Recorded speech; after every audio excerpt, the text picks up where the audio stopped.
Hello, my name is Carrie Warla, and I am the director of the Saline District Library. Welcome to our online candidate forum for the November 5th general election.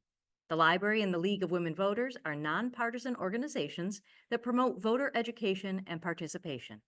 We are happy to co-host this candidate forum to help Saline voters make informed choices. And now, let's hear from the candidates. Thank you, Carrie. Good evening. My name is Donna Snyder, and I will moderate the forum tonight. It's my honor to introduce the four candidates running for the November general election for Saline City Council: Brian Cassise, Janet Dillon, Dean Girbach, and Nicole Rice. Thank you, candidates, for participating in this forum. We're now ready for your opening statements. Mr. Cassise? Good evening, everyone. My name is Brian Cassise. I have been a Saline resident for the past 8 years. I work locally as an engineer and have participated in many of the events that Saline have had over the years. This is not my first time running for council either. Last year I participated in the Saline Leadership Institute, which was a phenomenal opportunity to meet a lot of local residents and members and folks that also work in the Saline area. So, and then as an engineer, I'm great with math, amazing with problem solving, and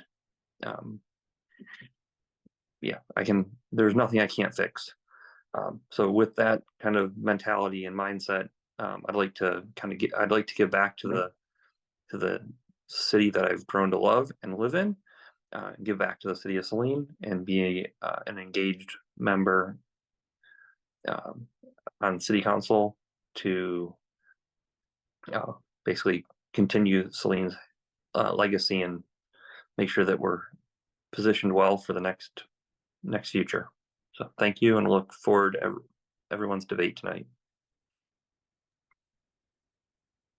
Ms. Dillon, may we have your opening statement? Thank you for this opportunity. My name is Janet Dillon. By way of just a little bit of personal history, I moved to Saline about 17 years ago. I live here with my husband and our 3 children. My professional career was a paralegal. And at one point, we've decided that as a family that I would step away from my my professional life to focus on our family and our multi-generational household. Doing that, I gave me some other opportunities to pursue a lot of volunteer opportunities and also learning and growth opportunities. I consider myself now a professional volunteer. And as such, running for council was a really good fit. I am now serving in my 10th year on city council. I have completed more than 500 hours of municipal government training, and I've completed my level 3 of the Elected Officials Academy. I'm the current vice president of the Michigan Municipal League Elected Officials Board. And I'm also, as a council member, I am engaged, I'm hardworking, and I take pride in being prepared, asking questions, and seeing issues from different perspectives. Thank you. Mr. Girbach, may we have your opening statement? Good evening, and thank you for this opportunity to speak with you all. My name is Dean Girbach. I'm continuing the 150-year legacy of my family in this community and my 20 years of being on city council, for almost a total of 27 years involved with our city government. My background includes being a former financial director. I am now currently retired, but I've been on our many commissions and planning commissions, taxing boards, many task force, all those items. I've continued to provide significant involvement in our government. My background in finance and administration has been significantly helpful with the community, working with the city managers, treasurer, and other individuals. I've enjoyed doing this. I'm a property owner downtown. I'm a property owner in other areas in this community. My favorite items to do are making sure that this community has a viable and very successful downtown, and also a city government that pays attention to what people want and try to accomplish what we need to do with the funds and aspects that we have within our community. I appreciate the opportunity to again serve another 2 years. I've served as Mayor Pro Tem. I've also served as President, Treasurer, and a board member for the Historic District and for the Historic Society of Saline. I appreciate this opportunity to chat again tonight. Thank you. Ms. Rice, may we have your opening statement? Hi, good evening. Thanks for this opportunity. I grew up in Northwest Ohio and went to college up in Southeastern Michigan. Then spent most of my young adult life moving around the Mid-Atlantic, where I met my spouse who was in the military. After his military retirement, we decided we wanted to get back to our Midwestern way of life. So we moved back to Michigan. And we got very involved in our community. It was hard to find that sense of community as we moved from place to place. But now that we are here and settled in Saline, we are a service-oriented family and really wanted to make sure that we got involved in living within and growing the community in which we are currently living and intend to live for the foreseeable future. I come from a family of service-oriented folks. My brother and his wife are both educators. I'm currently finishing my first term as a city council member. I am looking forward to my second term to continue some of the initiatives that I've been involved in. I was past president of my organization's DEI committee, and I'm also the council rep for the City of Saline's DEI committee. I also have served as the council member for the Parks Commission, and we are also creating a new community health and wellness initiative that I feel very strongly about to provide resources to our community members that are available in times of need or as preventative as we move about into the future. I thank you so much for this time. I really look forward to answering these questions tonight, and thank you so much. Thank you, candidates. And now to the questions. The first question, we're going to start with Ms. Dillon. What are the primary roles and responsibilities of a Saline Council member, and which do you consider to be the highest priority? Thank you for the question. The roles and responsibilities for council, it's sort of a twofold thing. There's the government aspect of it. We are a policy-making body, so we are meant to make the rules in which the city staff then executes and follows out into our community.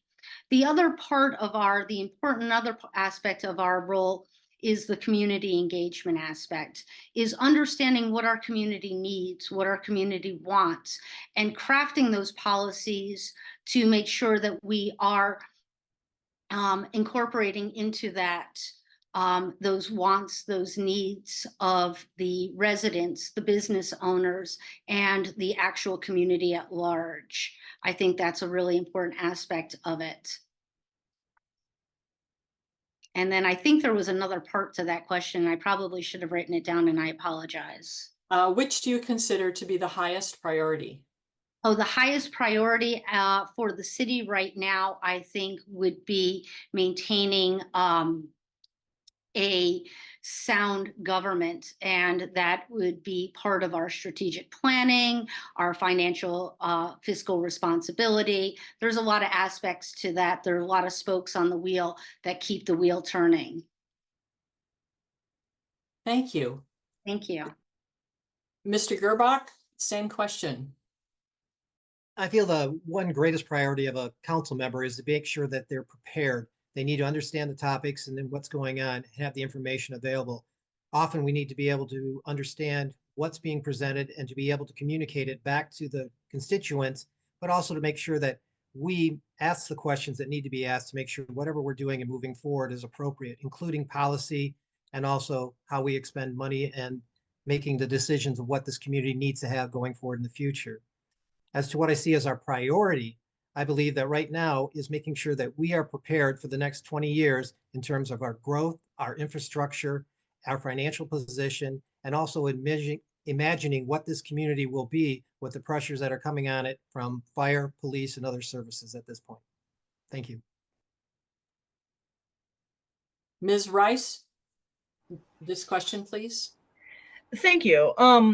As a council member, some of our main roles and responsibilities do include policymaking, and I look at policymaking um, from two views, both looking at the past and looking to where we can update our policies to be more adaptable to changing technologies, changing social situations, things of that nature.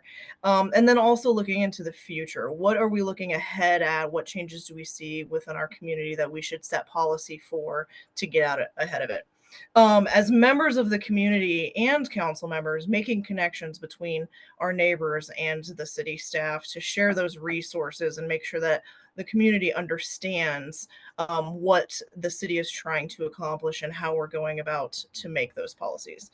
And then lastly, and I think most importantly, as a city councilor, it is my responsibility to collaborate with the city staff as we make plans such as our new strategic plan or our 5-year master plan or looking at asset management. As city councilors, we should really be guiding the city staff as to what the community needs in the future. So being able to be collaborative with the city staff, work side by side with them on looking ahead into the future, looking at some of the weaknesses that we may have that we need to overcome together is very important. Mr. Cassise, same question. Sure. Again, good evening, and thank you for the opportunity. A lot of the candidates have made some very strong points in terms of policy and listening to the neighbors. I'm really no different than that. Come from humble background, and with wanting to give back to the city and be hold the council position, I always listen to my peers, my neighbors, and come up with unique solutions to the problems that we have. So I see Saline as an amazing place, but I also see that we're aging. And with that, we need to look at how we're managing our growth, our infrastructure, and we need to be prepared for what's coming next.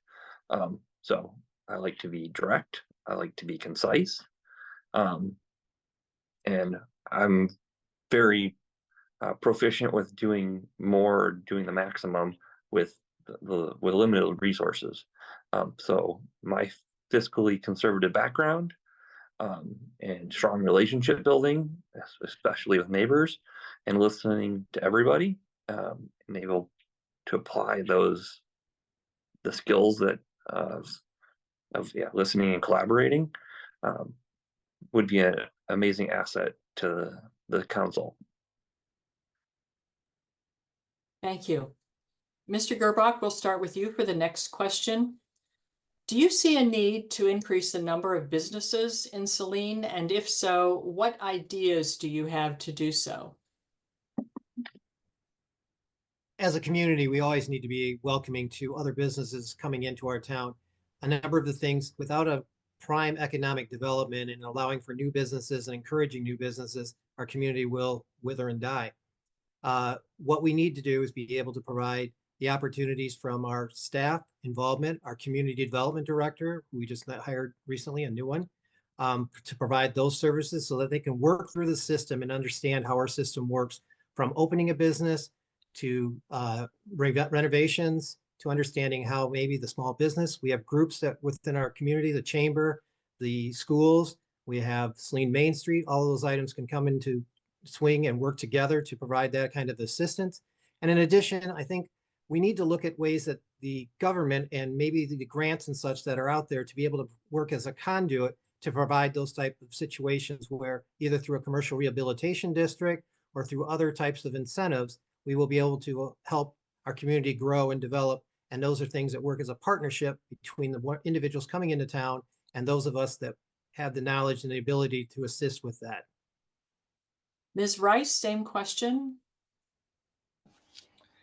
Yes, I agree with my colleague, Mr. Girbach. I think those are all really valid points, especially as it relates to seeking external funding for some of our businesses or for those who are wanting to come into our community. Filling our empty storefronts absolutely is a priority of the city both council, the city staff, as well as our business owners and other organizations throughout the city. But I think one of the most important aspects of this in my mind is diversity in types of businesses. As we grow as a community, I think bringing in different types of business offerings, different types of services, restaurants, storefronts, and having the availability to find something that means something to you as a person is really important in strengthening our community and making ties to external community members, to bring them into our community, to attract different businesses and different folks to enjoy the resources that we have in the city of Saline. As a council member myself, I feel that it's my responsibility to participate, sit in on these meetings, sit in on business owner meetings as I can, to listen to business owners, to hear what their needs are, to hear how they as a collective feel that they could do things differently, and also to learn from our community on what our community is looking for, and to take those back to the business owners and say, hey, these are some things that that other communities are doing that I think could work really well here. That's what I see my responsibility as a council member being, is really just making those connections and learning and listening from these organizations. Mr. Cassise, same question. So in general, I think there is a need to have good quality businesses in Saline. I support free markets. I don't know that we need any more like car washes or weed places. So supporting more businesses that are family centric and fall within what Saline is, which is a community outside of Ann Arbor with strong family values. That's where my focus will be. I'm not 100% familiar with how like property tax abatements or like that can work, but I know property taxes and just the costs to start a business are immense. And I think doing that in Saline compared to other surrounding areas provides some limitations. So I don't know that we need any more paid studies or waste of money by the city of Saline. We can't spend our way out of a problem. We need to encourage and network with businesses that align with our values and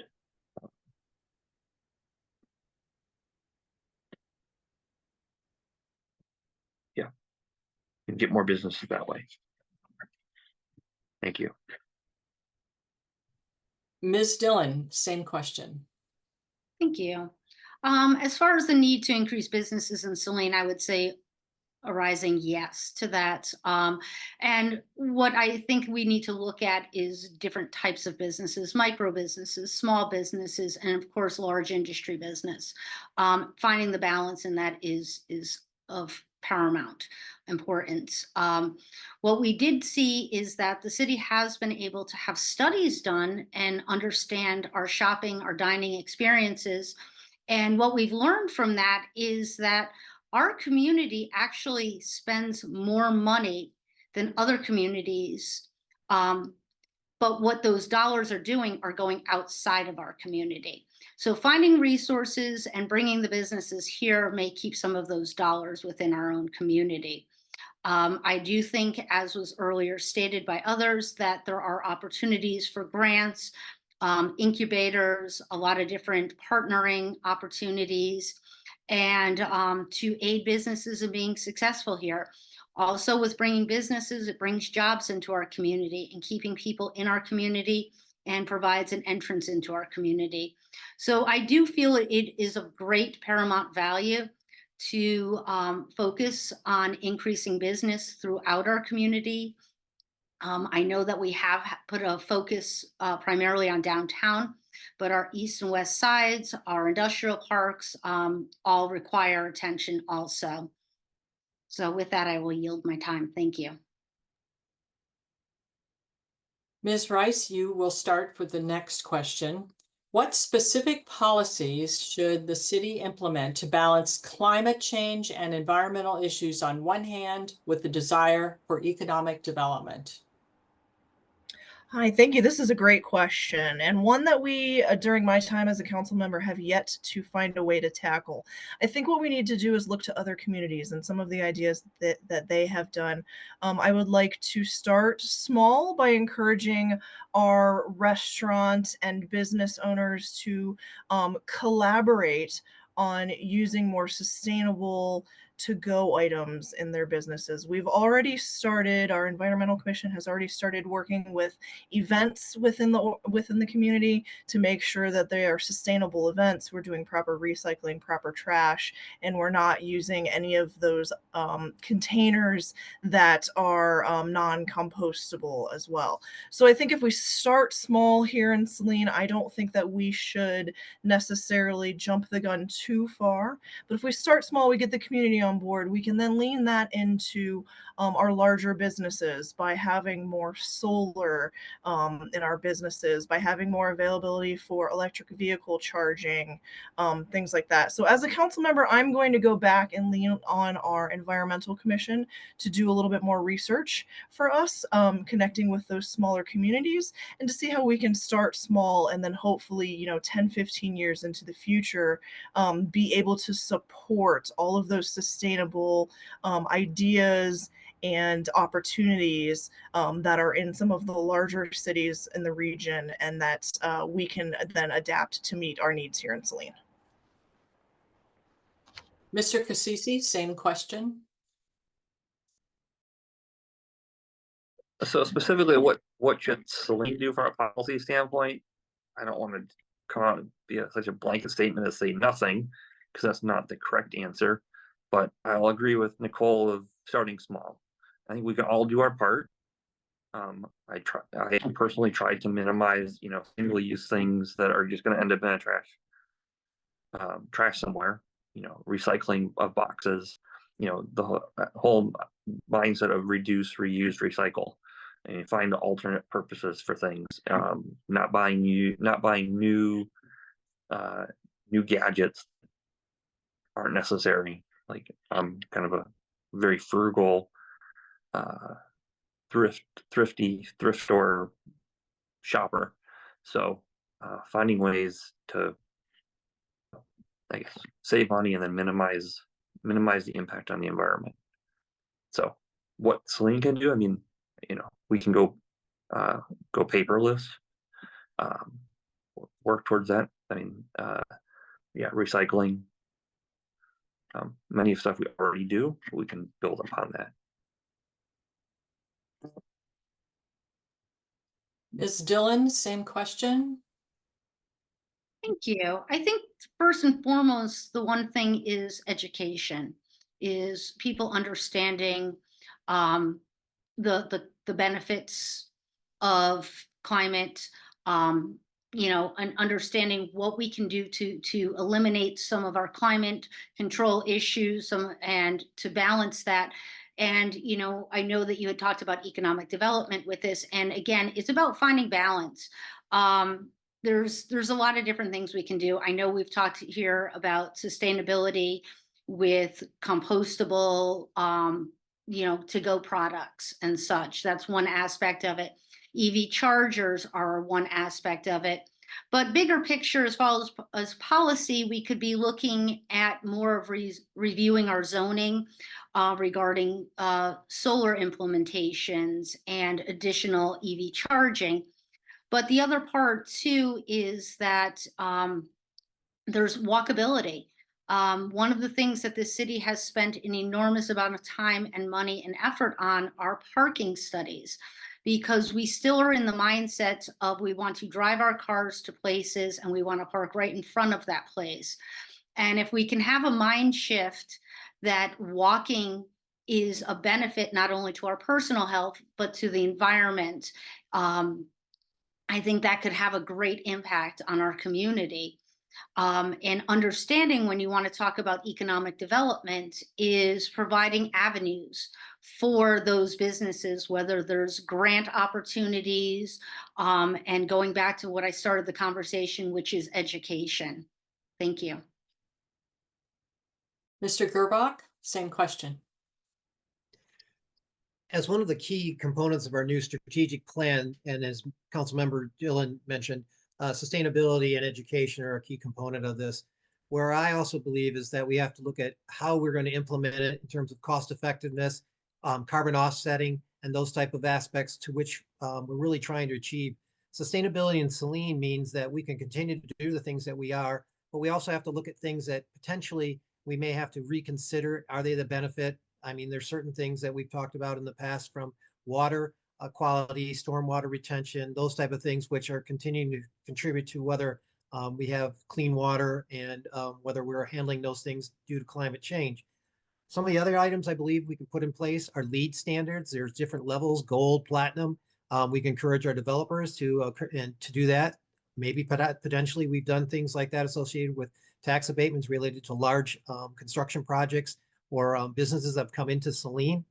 I also believe that we can assess different things in terms of looking at how businesses want to encourage that type of thing, whether we continue to look at bringing in opportunities to have the government funded grants to bring in electrical charges, or to bring in hydrogen, or all these other potential sources that are going to become part of it. We also need to look at transportation.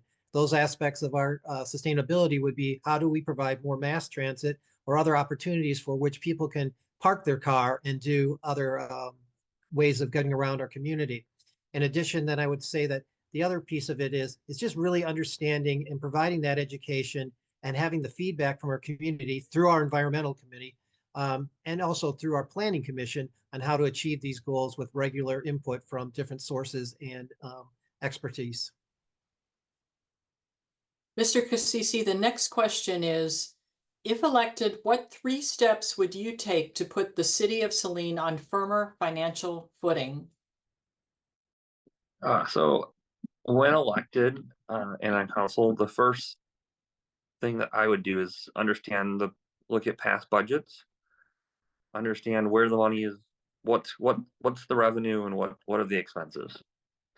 And after understanding that, look for areas of potential waste or government exuberance, and focus on what we can do there. So as a volunteer, I think one of the things that is coming up on the November 5th election is, as looking at salaries or compensation for council and the mayor.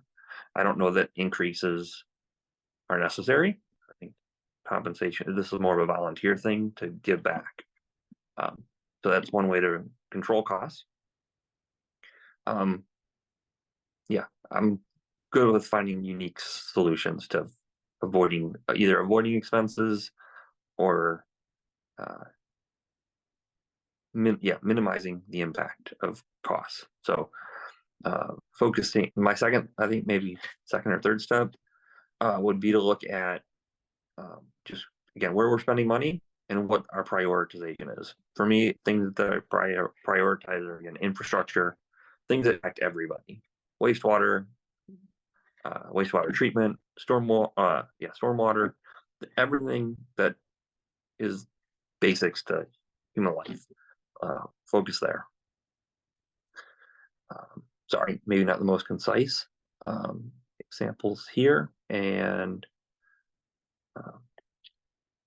but yeah, I think the third step would be, looking at projections of, what the income, the demographic change and what that impact will be on the city as a whole. As out of time. Okay. Ms. Dillon, same question. Thank you. I think that obviously the first, step would be, budgeting and with diligent planning. I mean, I think that is absolutely, you need to understand that you're just not putting numbers in a spreadsheet. They have to be closely aligned with your priorities, and understanding that aspect of it. Going hand in hand with that would be high quality decision making and understanding. And right now the city has poised itself with its strategic plan to really help with those decision makings, because we've prioritized the goals and the aspirations and the needs of our community. And so I think that we're in a good space with that, but it is most definitely a very important step. And the last step I would say would be accountability, is understanding, yes, we've made a financial decision. Was it the right decision? If it wasn't, be able to assess it. How can we correct it? And really looking at the accountability aspect of it, because in the end, that is the one piece, is that we need to confront when we have shortcomings. We need to acknowledge them, and we need to learn from them so that we're able to move forward and kind of return to the cycle of high quality decision making. Thank you. Mr. Girbach, same question. For me, when I look at our the priority steps, continue to be the thing of reevaluating our services and evaluating what we're putting our investments into. We need to prioritize which items we want to continue, which items can we improve upon, and which items do we need to eliminate. I'll be the first to continue to mention that I feel that we have some operations that need to be seriously reviewed and evaluated, and those include the rec center, and I believe also how we look at other items such as our asset management. Fortunately, we put in place an asset management plan that is really approaching things differently and helping in terms of how we do a maintenance and all those aspects, which cost money if not properly handled correctly. The other big investment and priority that we need to always consider is human resources. Despite people's concerns with salary and benefits, we have to look at those, but we also have to be able to retain and attract new employees that have the expertise and the abilities to continue to function and keep us 100% or better in terms of being able to attack the problems that are approach to our city, and to actually look at new ideas and investment ways that which we invest those monies in those individuals that will provide an even long-term gain and potentially a better financial position. And thirdly, I think we have to determine how our taxes are impacting our community. We have to look at not only our city, but we have to look at our schools and the county. There are new taxes coming on board that we are being double taxed. So we need to be able to look at how, if a new senior tax is coming on board, what is the benefit for our community, and what is the benefit of the things that we're already paying for through like the CARES millage or even police services. So as we continue to look at how taxes are approaching us, affordability has become a main priority for this community, and we need to look at those through our taxes and expenditures. Thank you. Ms. Rice, same question. Thank you. So my 3 steps to make sure that the city is on firm financial ground are to, much like my colleagues here said, to make sure that we're looking at our budgeting and connecting it to what we've just developed as our strategic plan. Making sure that all the decisions that are being made are looking into the future, setting us up for planning around succession planning, retirements, retaining staff, as well as our asset management. Do we have the proper facilities in place that can accommodate expansions to the city as far as businesses go, community members go, as well as the physical assets that the city retains, to which includes the recreation center. That leads me into my second point in working with other government entities and organizations and other governments in the region to see where additional funding might exist, making connections, making partnerships to see if there's additional funding to support recreation centers and recreation programs, to support community health and wellness. We put a lot of money through millages, into other parks and recreation services that the city does not see any, if not any of. So making connections with the entities that control those budgets through sitting in Washtenaw Park's meetings and presenting ideas to them and connecting our city to other cities throughout the region. And then lastly, solid investments. Our new city treasurer / deputy city manager has made solid investments for the city and really had some capital gains for us, but also making sure that with those investments come proper spending. If we have an excess budget, we're spending things toward future planning. And with that, also taking a look at how we can save for future planning. The next question will start with Ms. Dillon. And this is in the same theme that we've been discussing. What experience or education prepares you to oversee city finances of the multi-million-dollar operating budget that you have? As far as experience, I don't have direct, educational experience. I do have 10 years of being on council. One of the parts that I will mention is that as a counselor, a big part of our role is knowing our lane. And there's a reason why we have the high level of staff that we do with their expertise. We do rely on that and then take that information in which to form our decision-making process. So that is one aspect of it. Seeing how it works, seeing what works, what doesn't work has been an eye-opening experience in and of itself. I think I will say firmly without hesitation that in my 10 years, we have learned that the delayed maintenance model does not work, because at some point you will have to either to look at repair or replace, and then you're looking at higher costs if you had not planned for it.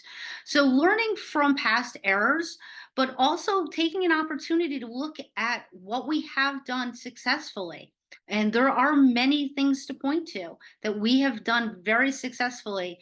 Some of our recent investment opportunities, for finding ways utilizing grants and SRF loans and other aspects like that, where we are finding other funding sources, has been very key to the success of projects.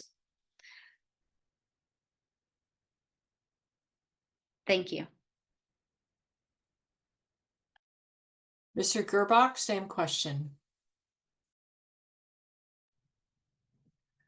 My background, as I previously mentioned, I have an MBA and I have a BBA in accounting, and I currently, although I'm retired, have 30 years plus experience at University of Michigan, including backgrounds in facilities, accounting, administration, finance director, in different locations.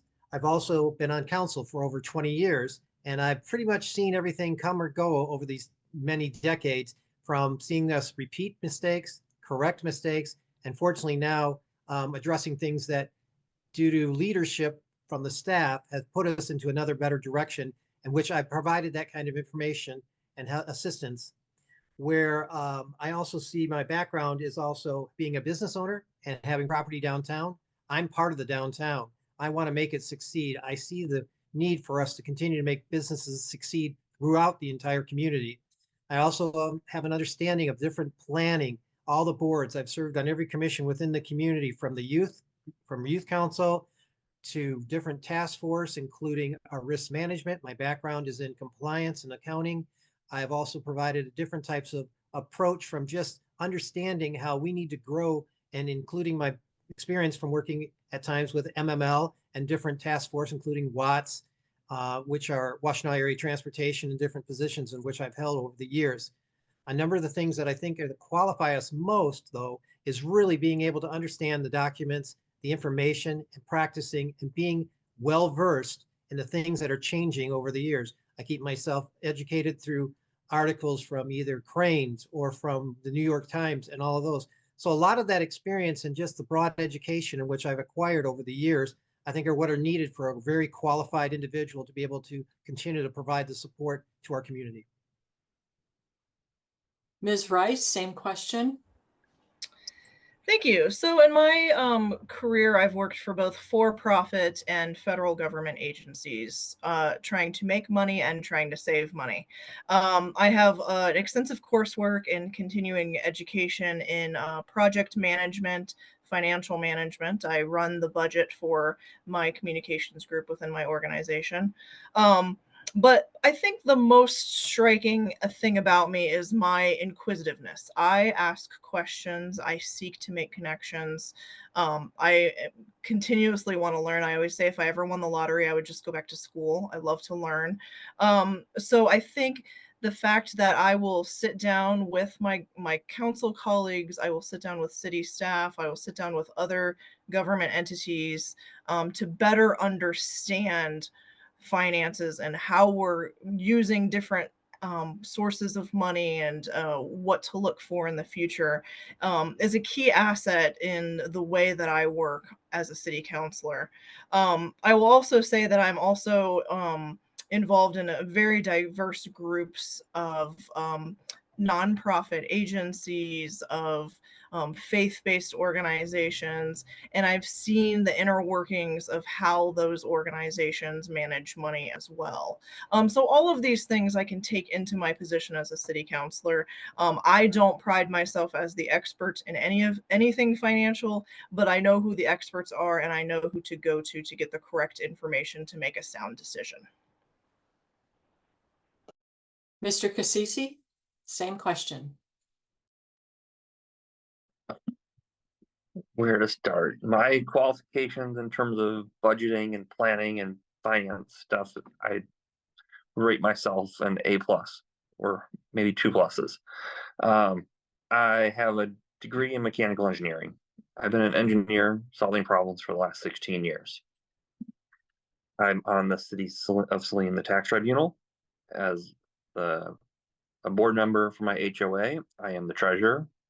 In our business partnering groups at work, I am the treasurer of the YP group and the ortho finance chair.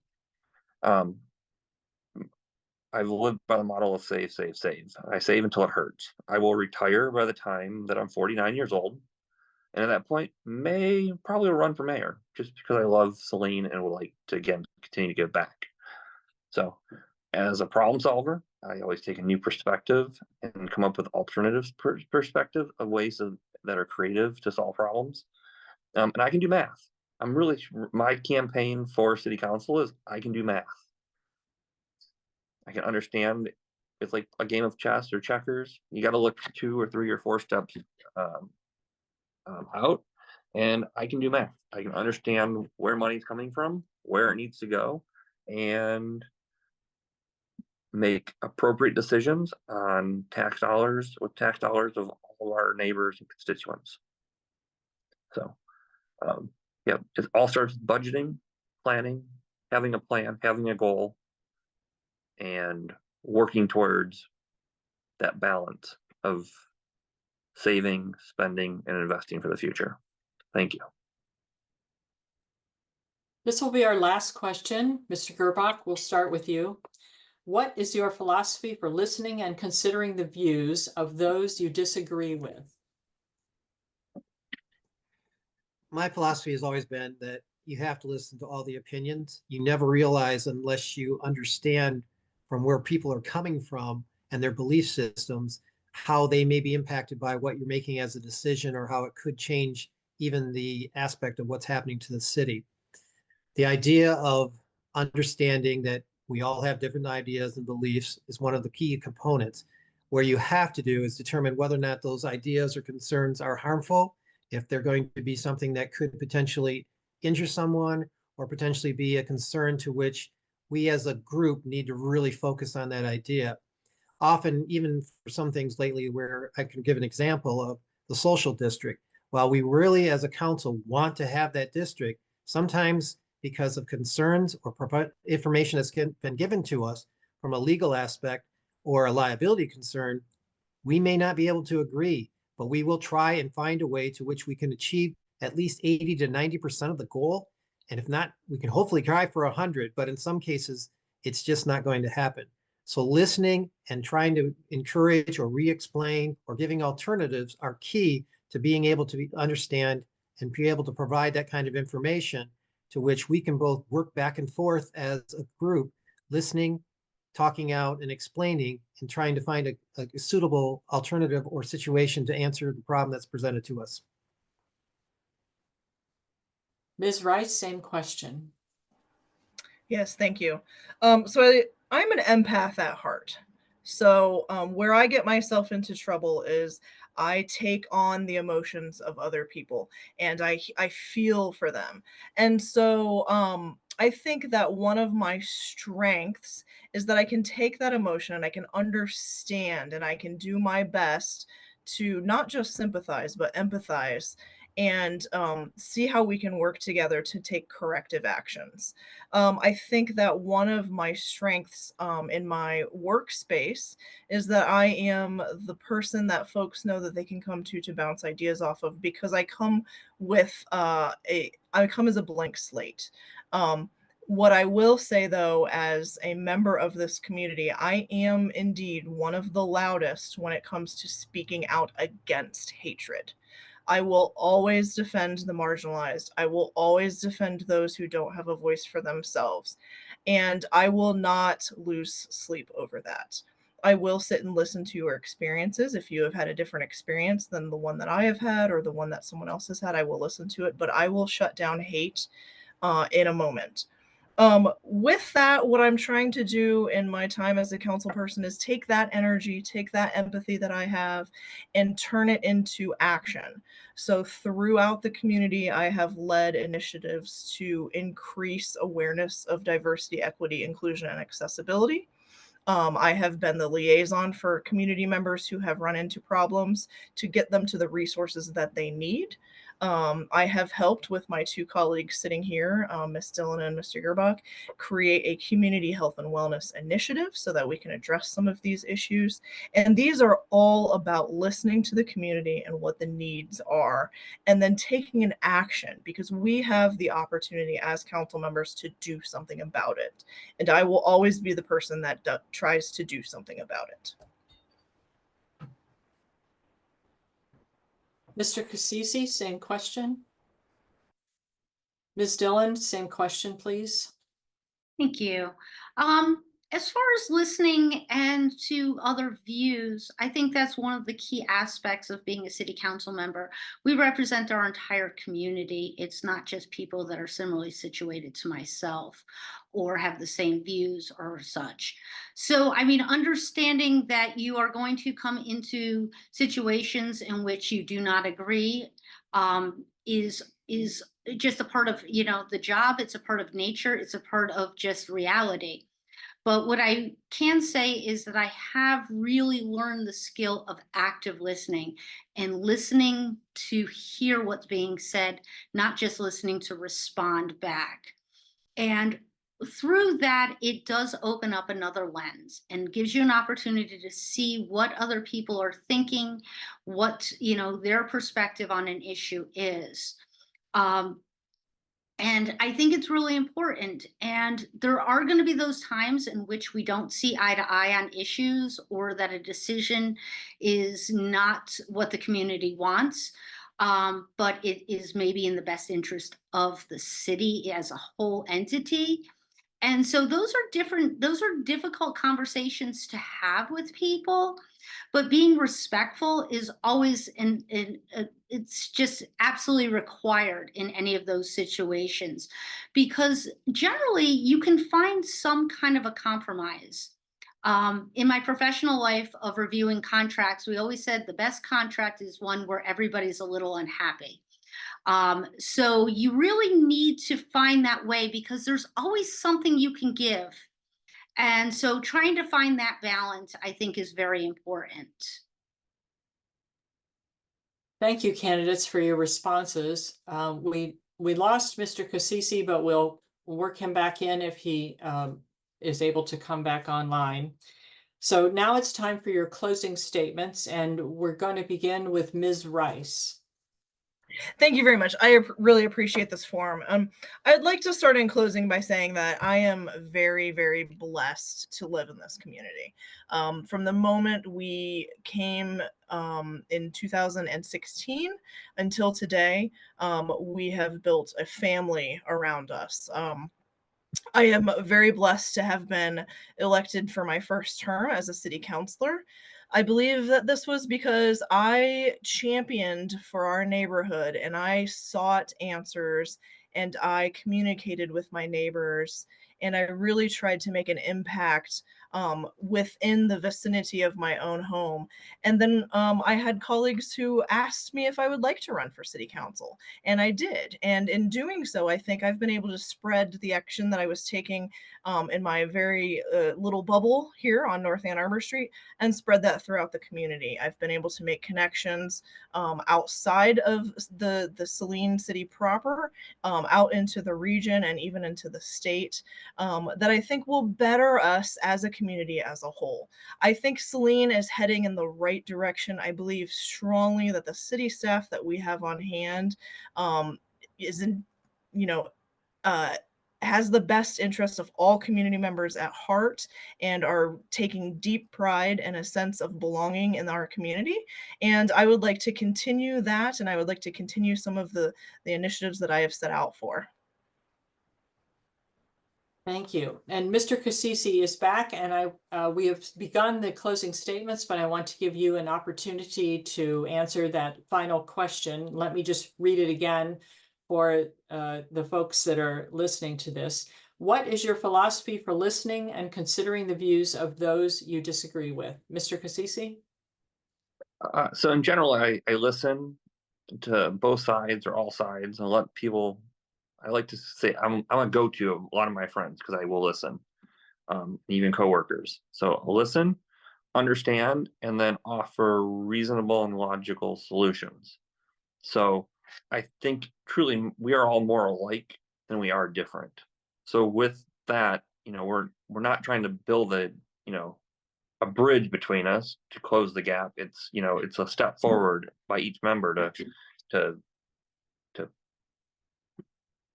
essentially be on the same page. So when it comes to like problem solving and listening, I take like the whiteboard approach where get a piece of paper out or a whiteboard and start marking like what's the problem, what's the ultimate solution look like. Okay, here's the problem, what step, like what's causing these bottlenecks, what are the obstacles that are in the way, what can we do, or what can I do to make the situation better. So with that, taking a lot of the approaches I take at work, which is plan, do, check, act. The biggest focus is on the doing. Let's do something. Let's make a difference.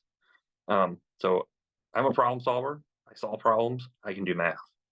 And looking at the systems, the process, the procedures, that's how I listen and then I solve problems. So thank you.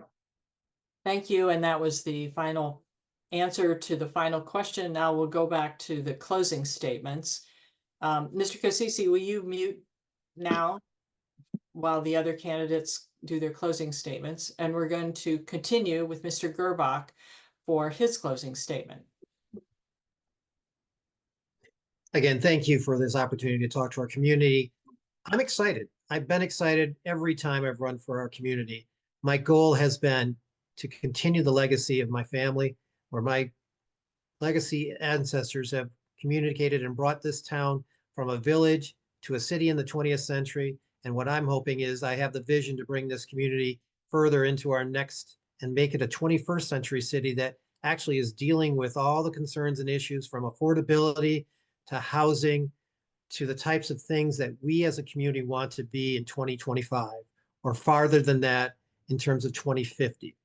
The best opportunities for us right now are what is to bring this community together. We have a number of things that continue to plague us, from racism, from difference in opinions, from conservative to liberal values to all of those, but we still have to have people that are willing to serve and work for this community. That has been me. I have worked for this community. I believe I bring in the heart and soul of what we believe as a community. We may not always agree, but we're always looking to make this a better community. As we go forward, I want to continue to make sure that we are looking at all services. We're looking at how we want to function. We're looking at sacrifices. We're looking at other aspects. This last year achieved a number of infrastructure projects. We were able to transition to dispatch with an improvement. We've done a number of things to which we feel that I think this community has accepted, and going forward, we will continue to bring this type of vision and changes that will support our strategic plan that we need to do now. Thank you. Ms. Dillon, may we have your closing statement, please? Thank you. I want to first start by saying thank you to the League of Women Voters, the Saline District Library, for this opportunity for a candidate forum. I think it is important that our community go to the polls engaged and informed. That is one of the aspects. Making sure people vote is really an important aspect of the success of our community.